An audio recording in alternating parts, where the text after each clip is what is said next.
Okay, start करते हैं biology. और बायोलॉजी में हम लोग बॉटनी शुरू कर चुके थे, जिसमें हम लोगों ने रूट के बारे में पढ़ लिया था। अच्छा, रूट के बारे में हम थोड़ा सा आपको क्विक रिवीजन कराते हैं और फिर आगे हम चलते हैं, ठीक है।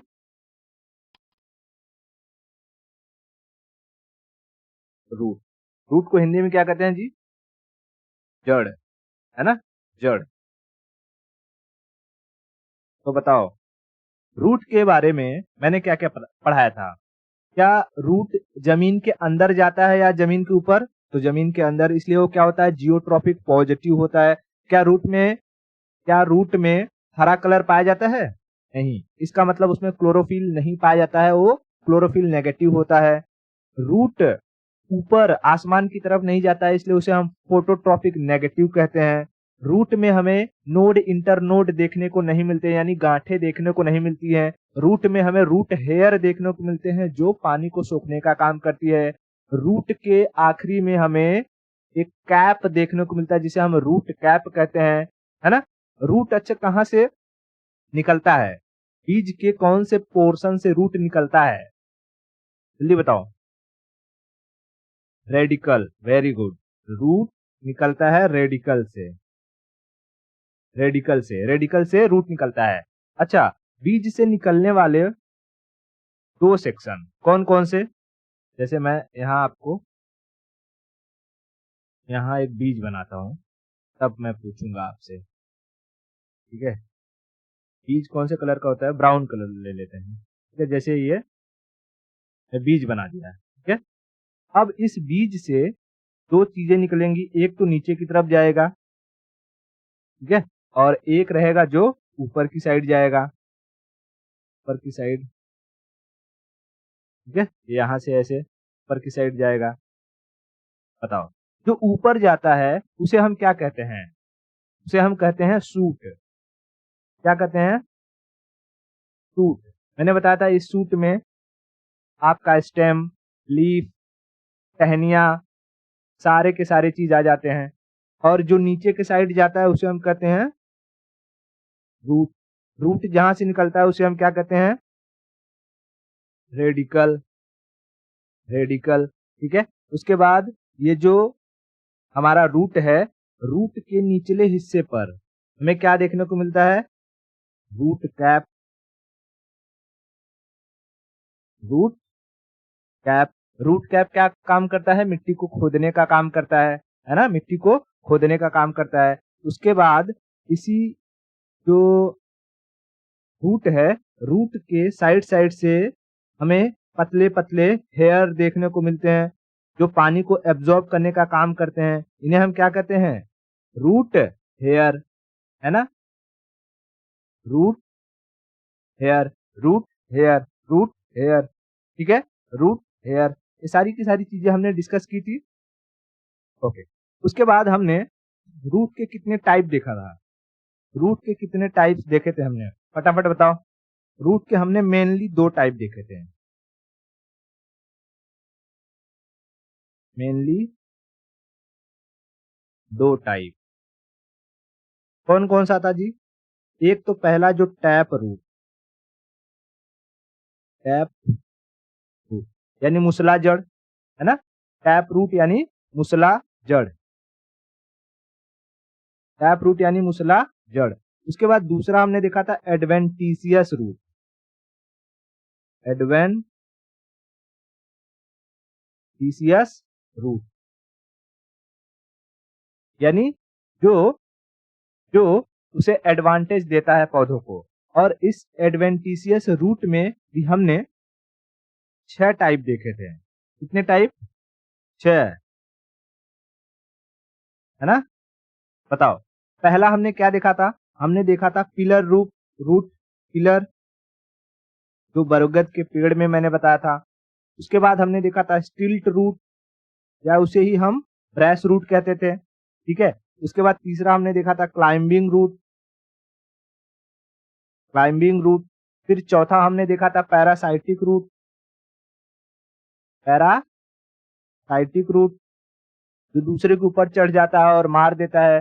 फिर पांचवा हमने देखा था इपीफाइटिक रूट,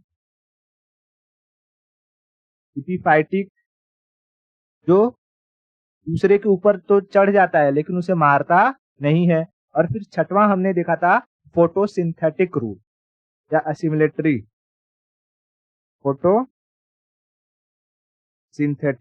इसका मैंने एग्जांपल क्या दिया था, सिंघाड़े का, चेस्टनट का, चेस्टनट। तो मैं वो आपको इमेज दिखाने के लिए कहा था लेकिन दिखा नहीं पाया था, है ना। तो मैं आपको इमेज दिखा देता हूँ सिंघाड़े का। चलिए देखिए आप ध्यान से, ये जो चेस्टनट होती है इनकी जड़ें ये फोटोट्रॉपिक होती हैं क्योंकि ये ये अपना जो भोजन वो प्रकाश से बना लेती हैं, ठीक है। इसलिए पानी से आप देखोगे तो कुछ जड़ें इनकी बाहर की साइड निकली रहती हैं, ठीक है। जैसे ये देखो आप, यहाँ दिखाई दे रहा है, ये यहाँ से वो जड़ें थोड़ी थोड़ी अब पानी के अंदर तक तो लाइट चली जाती है, तो ये लाइट से अपना भोजन बनाने के लिए ये जड़ें पानी के ऊपर तक दिखाई देती हैं, ठीक है। इसलिए इन्हें क्या कहते हैं हम, फोटोट्रॉपिक है, फोटोट्रॉपिक। तो ये जड़ों को आप देखोगे तो ये ग्रीन ग्रीन कलर के भी होंगे, इसलिए इनमें क्लोरोफिल वगैरह भी पाया जाएगा। क्लियर हो गया। सिंघाड़ा आपने खाया होगा कई बार, सिंघाड़े का हलवा बनता है, समझ में। ओके, चलिए अब मैं आपको ये बताता हूं कि रूट को पहचानेंगे कैसे। जैसे हमारे सामने बहुत सारे फल रख दिए जाए, ठीक है, बहुत सारी सब्जियां रख दी जाए और उसमें से कहा जाए कि बताओ इसमें से कौन सी सब्जियां रूट्स के अंडर आती हैं, यानी उन्हें हम रूट कह सकते हैं। कौन सी सब्जियों को हम रूट कह सकते हैं, तो आप कैसे पहचानोगे, ठीक है। तो आइडेंटिफिकेशन के लिए याद रखना, आइडेंटिफिकेशन इसका, रूट का कैसे पहचानोगे आप। पहली चीज तो रूट का जो शेप होता है वो कोन शेप का होता है, ठीक है। रूट का शेप कैसा होता है,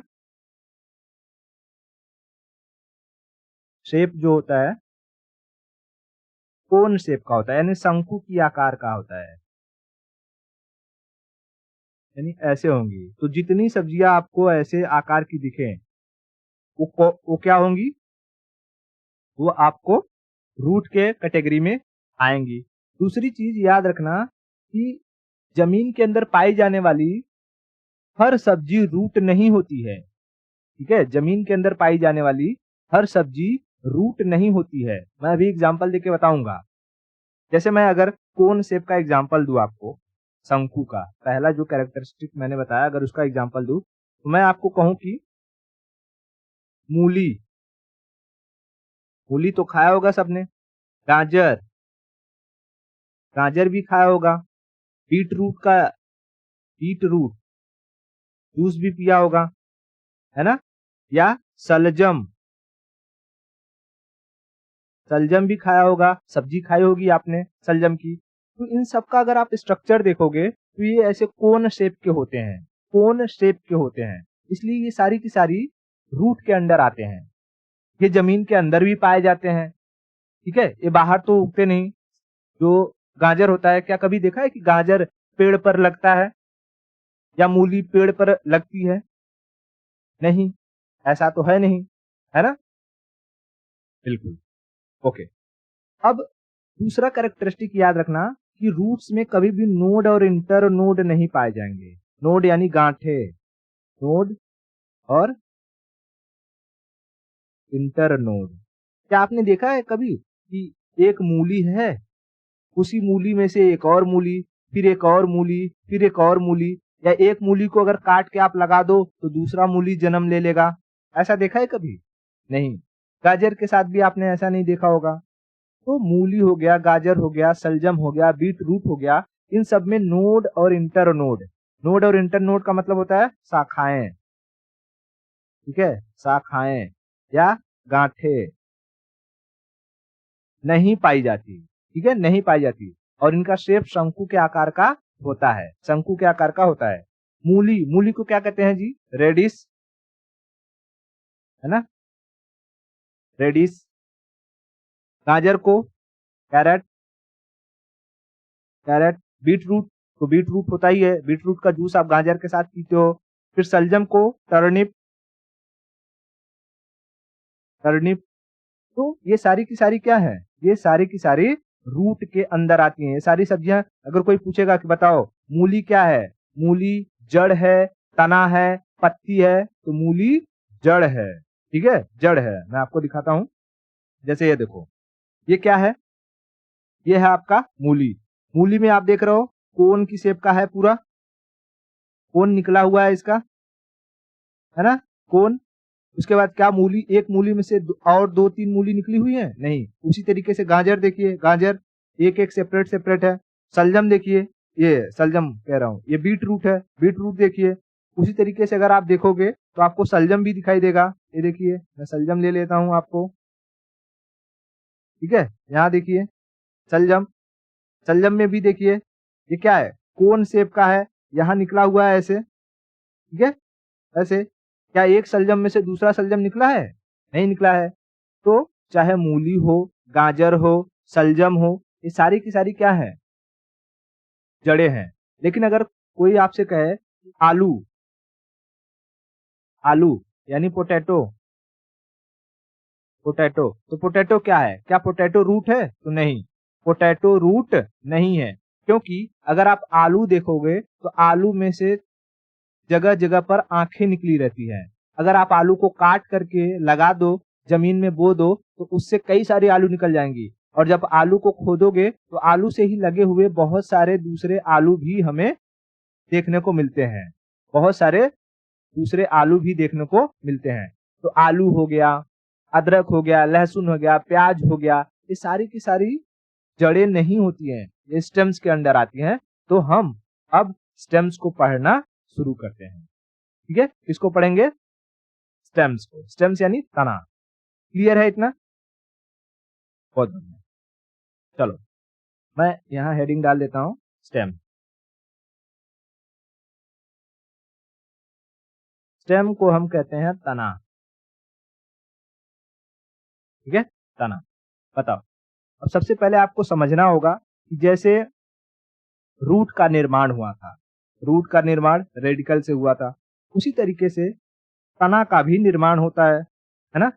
तो तना का निर्माण कहाँ से होगा, उसके बारे में समझते हैं। उसके लिए सबसे पहले हम क्या कर लेते हैं, पहले एक बीज बनाते हैं। मान लीजिए कि एक बीज है, ठीक है, बीज है।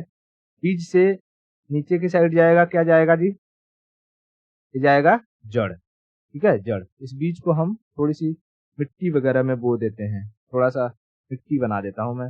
मिट्टी कौन से कलर का बना दूं, मान लो कि दूसरा कलर ले लेता हूँ, ये मिट्टी समझ लीजिए, मिट्टी के अंदर है, ठीक है, मिट्टी के अंदर है।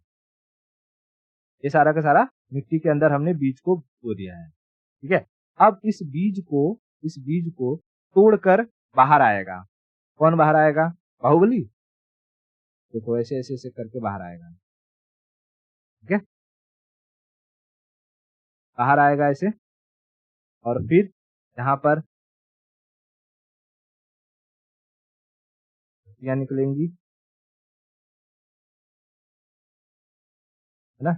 पहले तो जब स्टार्टिंग स्टार्टिंग रहता है तो कोमल कोमल रहती हैं पत्तियां, उसके बाद पत्तियां हार्ड हो जाती हैं, ठीक है।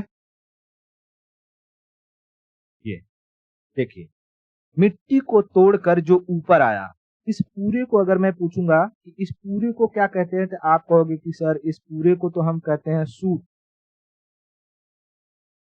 सूट, क्योंकि सूट में हमें लीव्स भी देखने को मिलेंगी, हमें स्टेम भी देखने को मिलेगा, ठीक है, स्टेम। तो स्टेम की जो शुरुआत होती है, यानी स्टेम जहां से निकलता है, जहां से स्टेम निकलता है, ये सेक्शन, इसे क्या कहते हैं, तो स्टेम निकलता है पलमूले से, PLUMULE, पलमूले। पलमूले को हिंदी में कहते हैं प्रांकुर,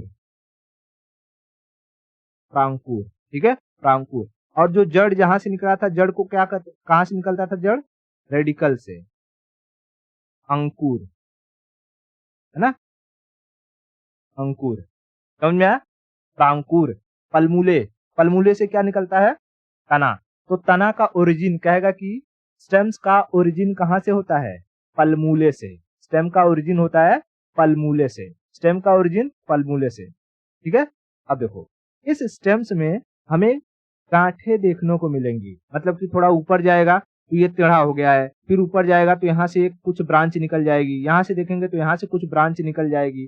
तो अलग अलग जगह से हमें ब्रांचेस देखने को मिलेंगे इसमें स्टेम्स में जैसे मान लो एक ब्रांच यहाँ से, एक ब्रांच यहाँ से, एक ब्रांच यहाँ से, तो इन्हीं को हम क्या कहते हैं, नोड और इंटरनोड।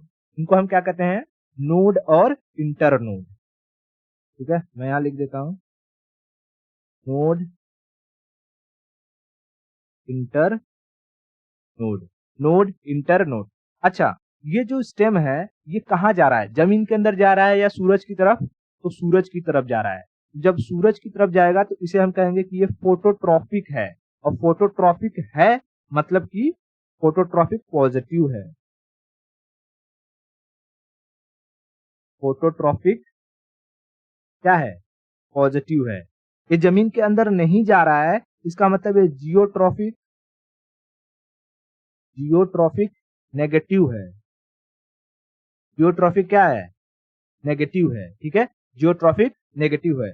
ये हरे कलर का होता है, इसका मतलब इसके अंदर क्लोरोफिल पाया जाएगा, है ना। क्या पाया जाएगा, क्लोरोफिल, यानी ये क्लोरोफिल पॉजिटिव है, क्लोरोफिल पॉजिटिव है। इनके अंदर नोड और इंटरनोड पाए जाएंगे, इसका मतलब यह नोड और इंटरनोड पॉजिटिव है, नोड और इंटरनोड पॉजिटिव है। Are you getting my point? कहीं पर कोई दिक्कत? तना किसे कहेंगे, अगर कोई पूछेगा कि तना किसे कहेंगे तो तुम बता सकते हो, तने में कुछ चीजें पाई जाएंगी कि तना निकलता है प्रांकुर से यानी पलमूले से, तना हमेशा आसमान की तरफ जाता है, सूरज की तरफ, इसलिए उसे फोटोट्रॉपिक पॉजिटिव कहते हैं। तने में हरा कलर पाया जाता है यानी क्लोरोफिल पॉजिटिव है। तने में गांठें पाई जाती हैं यानी इंटरनोड, नोड और इंटरनोड पॉजिटिव है।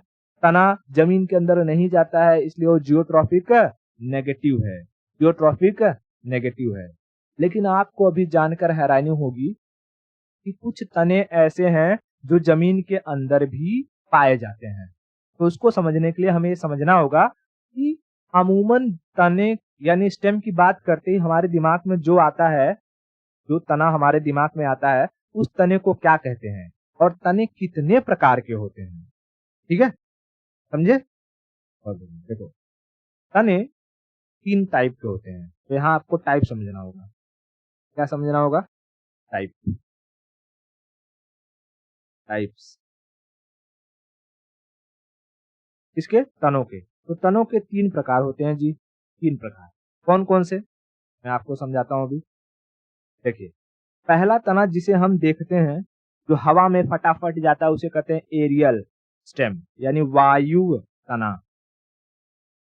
एरियल स्टेम हवा में जाता है तो वायु तना।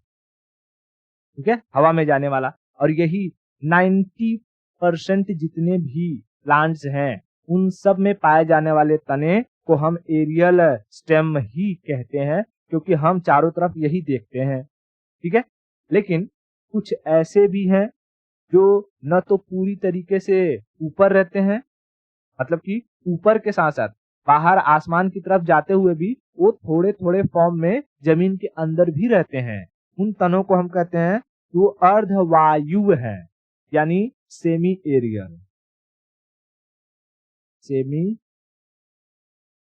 Aerial stems.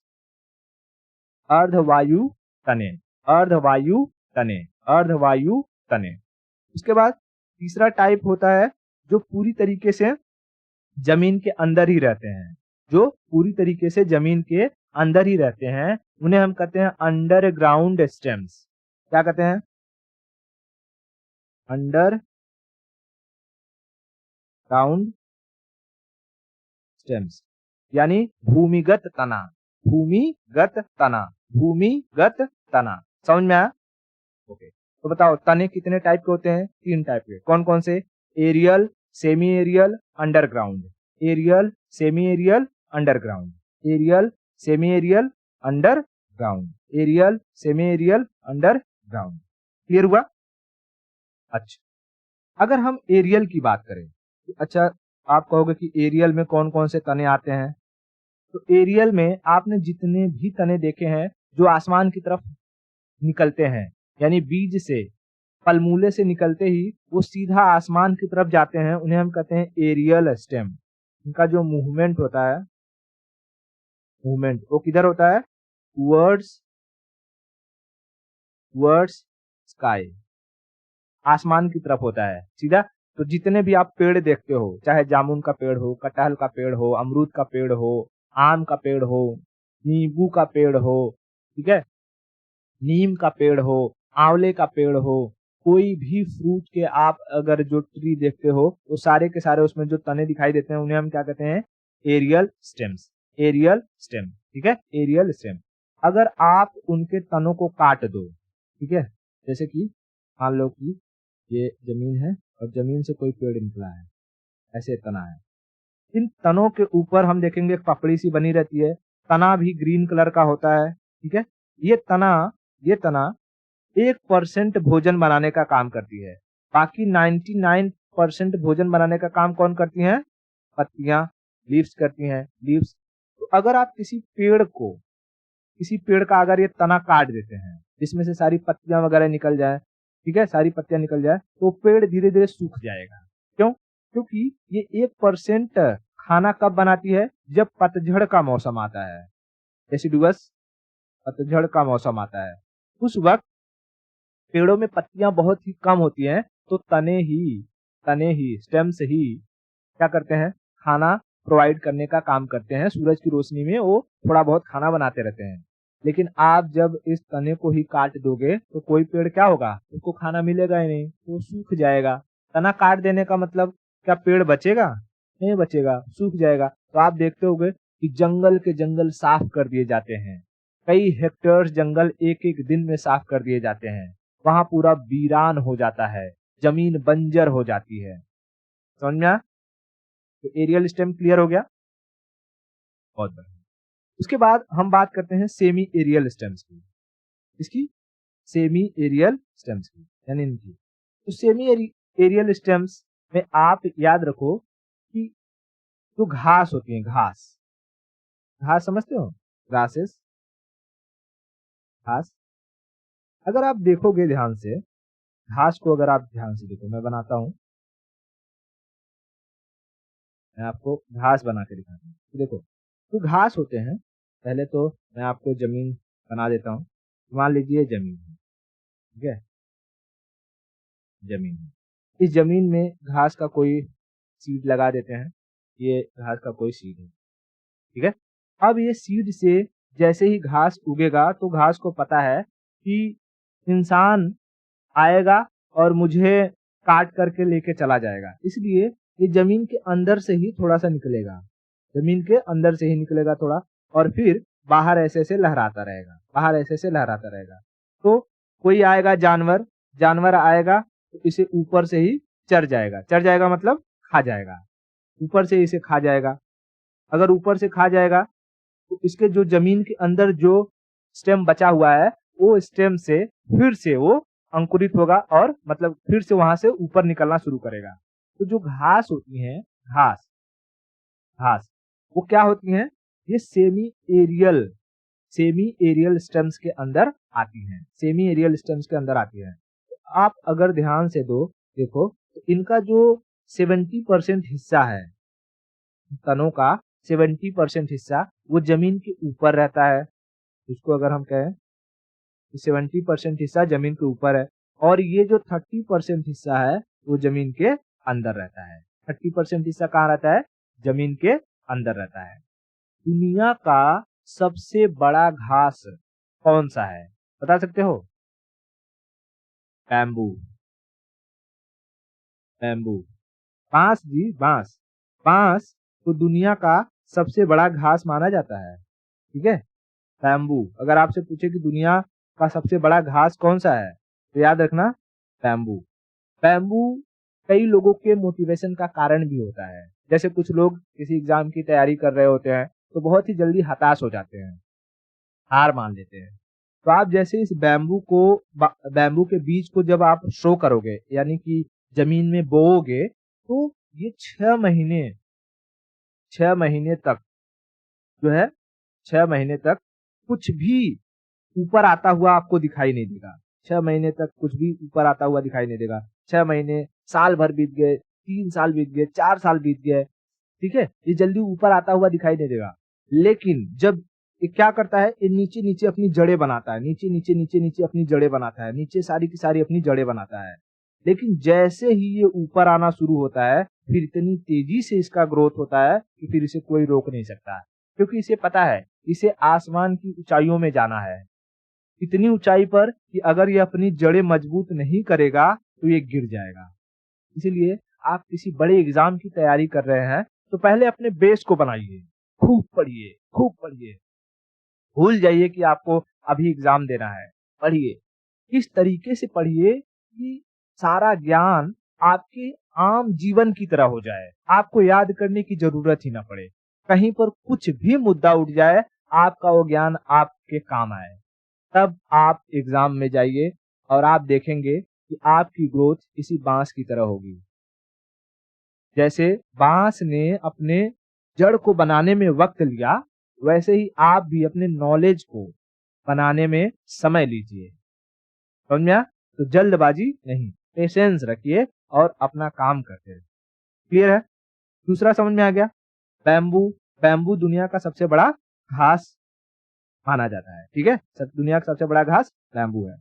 तो हमने कौन से टाइप के स्टेम्स देख लिया। दूसरा सेमी एरियल भी हमने देख लिया। सेमी एरियल के बाद आता है अंडरग्राउंड, अंडरग्राउंड स्टेम्स। अब देखो, कुछ जो सब्जियां होती हैं उनको पता है कि अगर मैं बाहर अपने फल को लगा दूंगा, जैसे कि आम का फल उसके पेड़ पर लगता है, ऊंचाई पर होता है। लेकिन कुछ सब्जियां होती हैं जो ऊंचाई पर नहीं जा पाती हैं, वो जमीन में ही जैसे बाहर निकलने की कोशिश करती हैं, तो उन्हें याद आता है, अरे रे रे, बाहर तो बड़े बड़े सब जानवर हैं, इंसान है, सब मुझे काट करके खा जाएंगे। एक काम करो, जैसे ही बाहर निकल रहे हो वापस से अंदर आ जाते हैं। ये तने मैं आपको बना के दिखाता हूँ। देखो, जैसे ये जमीन है, ठीक है, जमीन है, यहाँ पर मैं सीड बो देता हूँ। मान लीजिए कि मैंने आलू लगा दिया, आलू, ठीक है, आलू मैंने लगा दिया। अब आलू से जैसे ही इसका तना बाहर निकलने की कोशिश करेगा, इसको याद आ जाएगा, अरे रे रे रे, अगर मैं बाहर चला जाऊंगा और मेरे सारे आलू बाहर की साइड लग जाएंगे तो कोई भी जानवर आके कचर कचर खा जाएगा। एक काम करता हूँ, वापस आ जाता हूँ, वापस आ जाता हूँ।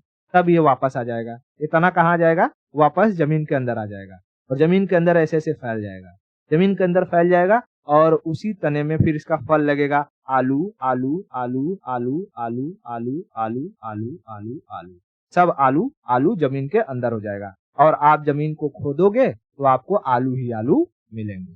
समझ में आया? तो आलू क्या है? आलू मतलब पोटैटो, खाते हो ना, पोटैटो, आलू। आलू एक तरीके का तना है, तना। तना की पहचान क्या है कि इसके अंदर नोड और इंटर नोड यानी गांठें पाई जाती है। तो आप आलू में देखोगे तो आंखें निकली रहती है, और उन्हीं आंखों से नए नए पेड़ या नए नए स्टेम्स के, तने के का निर्माण होता है, जिसकी वजह से दूसरे आलू बनते हैं। तो अगर आप चाहोगे तो एक आलू को काट करके कई आलू उससे पैदा कर सकते हो। समझ में आया? तो आलू, आलू का प्रोडक्शन कहाँ होता है, जमीन के अंदर, इसलिए इसे हम क्या कहते हैं, अंडरग्राउंड स्टेम, अंडरग्राउंड स्टेम। अभी मैं दिखाऊंगा आपको, टेंशन मत लीजिए, ठीक है। अंडरग्राउंड स्टेम, इतना क्लियर हुआ? ओके, ठीक है। हाँ, इसकी जो तने हैं ये पहले निकलेंगी, ऊपर जाने की कोशिश करेंगी हवा की तरफ, यानी सॉइल से एयर की तरफ, लेकिन फिर से एयर से कहाँ चली जाएंगी, एयर से नीचे, नीचे जमीन में चली जाएंगी, और इनकी आलू की पत्तियां आपको ऊपर दिखेंगी, आलू की पत्तियां। तो आप पत्तियों को देखोगे कि ये पत्तियां खाना तो यही बनाएंगी ना, पत्तियां आपको आलू के ऊपर दिख जाएंगे। तो पत्तियों को खाने दो जानवर को, लेकिन तने में हमें इनके क्या देखने को मिलता है, फल देखने को मिलता है, ठीक है। क्या पत्तियों में फल तो लगता नहीं है, है ना। आम के पत्ती में फल लगते हुए देखा है? नहीं। आम के जो ब्रांचेस होते हैं उनमें फल लगते हैं। ठीक है? ओके। तो आलू क्या है? एक तरीके का तना है। आलू क्या है? एक तरीके का तना है। उसी तरीके से और क्या-क्या चीजें हो सकती हैं? आप बताओ मुझे। आलू के साथ-साथ और क्या चीजें आप देख सकते हो? तो देखो, पहला तो हमने देख लिया आलू। आलू। अच्छा, आलू के बारे में एक चीज बता दूं आपको कि अगर आपके पास कोई भी सब्जी नहीं है, सिर्फ आलू है, तो आप आलू को खा सकते हैं क्योंकि आलू में आपको सारे विटामिन, सारे मिनरल्स देखने को मिल जाएंगे।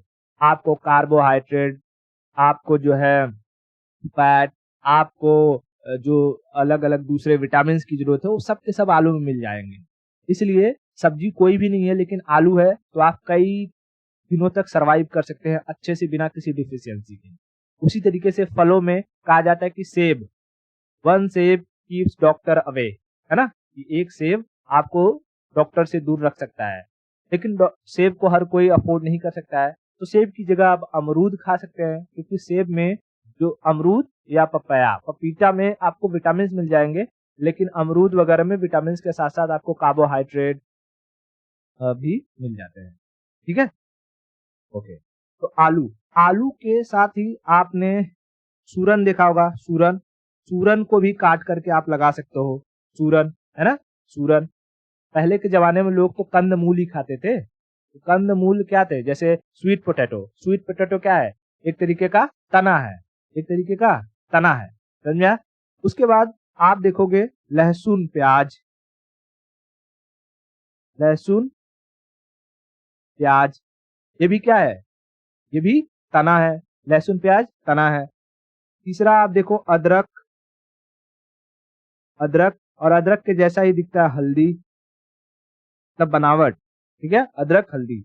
ये 3 का पेयर आपको याद रखना है। मैं क्यों बता रहा हूँ? क्योंकि ये जो अंडरग्राउंड स्टेम्स होते हैं, मैं यहाँ लिखता हूँ, ये जो अंडरग्राउंड स्टेम्स होते हैं, अंडरग्राउंड स्टेम्स, इन्हें अगेन 3 भागों में बाँटा जाता है। इसमें जो सब्जियाँ आती हैं, उन्हें 3 भागों में बाँटा जाता है। कौन-कौन से? एक को हम कहते हैं कंद, दूसरे को हम कहते हैं प्रकंद और तीसरे को हम कहते हैं सलकंद। सलकंद। देखो, कंद की कैटेगरी में हम किसे रखते हैं, प्रकंद की कैटेगरी में किसे रखते हैं और सलकंद की कैटेगरी में किसे रखते हैं? कंद में हम रखते हैं आलू और सूरन को। सूरन पता है कि नहीं? आलू और सूरन, आलू और सूरन। प्रकंद की कैटेगरी में हम रखते हैं अदरक और हल्दी, अदरक और हल्दी, अदरक और हल्दी। और सलकंद की कैटेगरी में हम रखते हैं लहसुन, प्याज, लहसुन, प्याज, लहसुन, प्याज। कैसे रखते हैं? क्यों रखते हैं? तो भाई देखो, जो कंद होता है, कंद यानी आलू सूरन में छिलके बड़े पतले होते हैं। इनसे हमें ना खाने की मात्रा भरपूर मिलती है, यानी कि इनसे हम पेट भर सकते हैं। इसलिए कहेगा कि कंद, प्रकंद और सलकंद में से सबसे ज्यादा खाना किसमें मिलता है, भोजन किसमें मिलता है, जिससे हमारा पेट भरा जा सकता है? तो आलू और सूरन यानी कंद में मिलता है। तो आपने सुना होगा कि राम जब वनवास में थे तो वो कंद मूल खाते थे, ठीक है? कंद मूल खाते थे, तो यानी कंद से हम पेट भर सकते हैं। इसमें हमें फूड की मात्रा मिलती है मैक्सिमम। लेकिन जो प्रकंद होता है, अदरक, हल्दी, ये इसमें हमें ना गांठें बहुत ज्यादा देखने को मिलेंगी। नोड, इंटरनोड, नोड और इंटरनोड देखने को मिलेगा। और जो सलकंद है, इसमें लहसुन, प्याज में आपको पानी की मात्रा ज्यादा देखने को मिलेगा, वाटर, ठीक है? वाटर। लहसुन को छिलो, दबा दो तो जूस निकल जाएगा, है ना? प्याज को छिलो, काटो, जूस निकलेगा। तो इसमें पानी की मात्रा अधिक देखने को मिलती है। तो जिसमें पानी की मात्रा अधिक देखने को मिले वो सलकंद, जिसमें गांठें अधिक देखने को मिले प्रकंद, और जो खाना जिसमें अधिक मिले उसे हम कंद कहते हैं, उसे हम कंद कहते हैं। आपको इमेज दिखा दूं?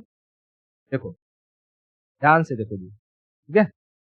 जैसे मैं ये ले लेता हूँ यहाँ पर,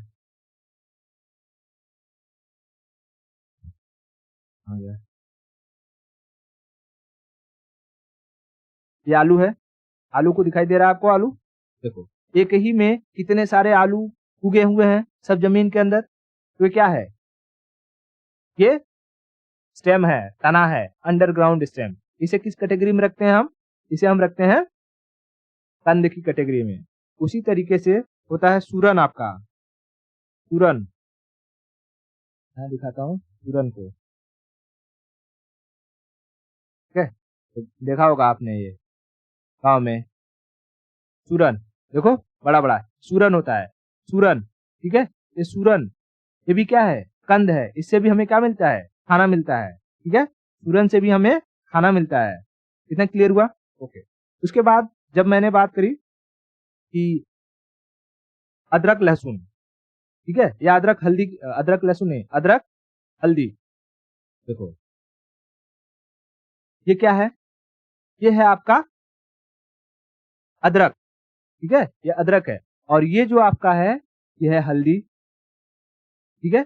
अदरक हल्दी में आप देखोगे तो नोड और इंटरनोड यानी गांठें बहुत देखने को मिलेंगी। ये हल्दी है पीले पीले कलर की, ठीक है? और ये है अदरक, अदरक, ठीक है? तो अदरक और हल्दी को हम किस में रखते हैं? इसमें इसमें गांठें पाई जाती हैं, इसलिए इन्हें हम प्रकंद कहते हैं। लेकिन अगर वहीं हम बात करें, वहीं अगर हम बात करें इस प्याज की, ठीक है? प्याज को दूसरी जगह ले लेता हूं ताकि अच्छे से दिखा सकूं। देखो प्याज में, देखो प्याज में आप देखोगे तो इसको जैसे ही आप काटोगे तो ये क्या दिखेंगी आपको? इसमें पानी की मात्रा देखने को मिलेगा प्याज में, ठीक है? प्याज में पानी की मात्रा देखने को मिलेगा। तो इसे हम रखते हैं किसमें? सलकंद में, ठीक है? सलकंद में। उसी तरीके से लहसुन भी है, लहसुन भी, लहसुन को ले लेता हूं, हाँ, ठीक है? लहसुन है ना, गार्लिक। तो इसमें आप काटोगे इसको, लहसुन को, तो लहसुन में भी आपको पानी की मात्रा दिखेगी, इसलिए इसको हम किसमें रखते हैं? सलकंद में, सलकंद में। अच्छा, कुछ चीजें मैं आपको बताता हूँ, जैसे कि ये जो आलू होता है, आलू कभी कभी आपने देखा होगा कि ये ग्रीन कलर का हो जाता है ना? ग्रीन कलर का। तो क्यों ग्रीन कलर का होता है? ग्रीन कलर का क्यों होता है? क्योंकि उसके अंदर सोलेनिन नाम का केमिकल बढ़ जाता है।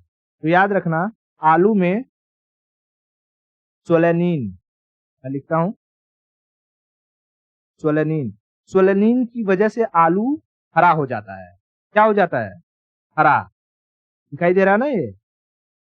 हाँ, सोलेनिन की वजह से आलू हरा हो जाता है। लेकिन कभी कभी आलू जो है आपको अंदर से काला दिखाई देता है। तो काला क्यों दिखाई देता है? तो ऑक्सीजन की कमी की वजह से। इसकी कमी, ऑक्सीजन, ऑक्सीजन की कमी की वजह से आलू आपको काला दिखाई देगा। ऑक्सीजन की कमी की वजह से आलू आपको काला दिखाई देगा। उसके बाद अगर हम बात करें लहसुन की, तो लहसुन जब आप छीलते हो तो आपको बड़ी स्मेल आती होगी। एक स्मेल आती है कि नहीं आती है? आती है। वो किसकी वजह से आती है? तो सल्फर की वजह से। सल्फर, ठीक है? सल्फर को हिंदी में कहते हैं गंधक।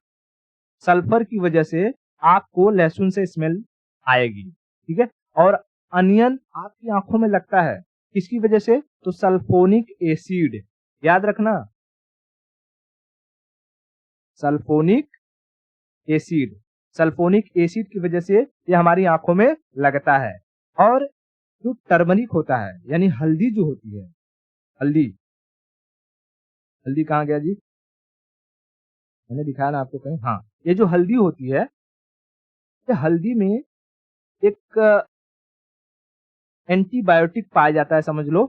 उसका नाम, उसको हम क्या कहते हैं? कुरक्यूमिन। कुरक्यूमिन केमिकल ये कैंसर से भी लड़ सकता है, इसलिए हल्दी वगैरह का सेवन करते रहिए। क्या? कुरक्यूमिन, कुरक्यूमिन, कुरक्यूमिन क्या कर सकता है? ये कैंसर से भी लड़ सकता है, कैंसर से भी लड़ सकता है। इतना समझ में आ गया? अगर कोई आपसे पूछेगा तना के बारे में तो आप बता सकते हो। तो आज के लिए हम इतना ही रखते हैं और बाकी की स्टोरी हम नेक्स्ट लेक्चर में करेंगे, ठीक है?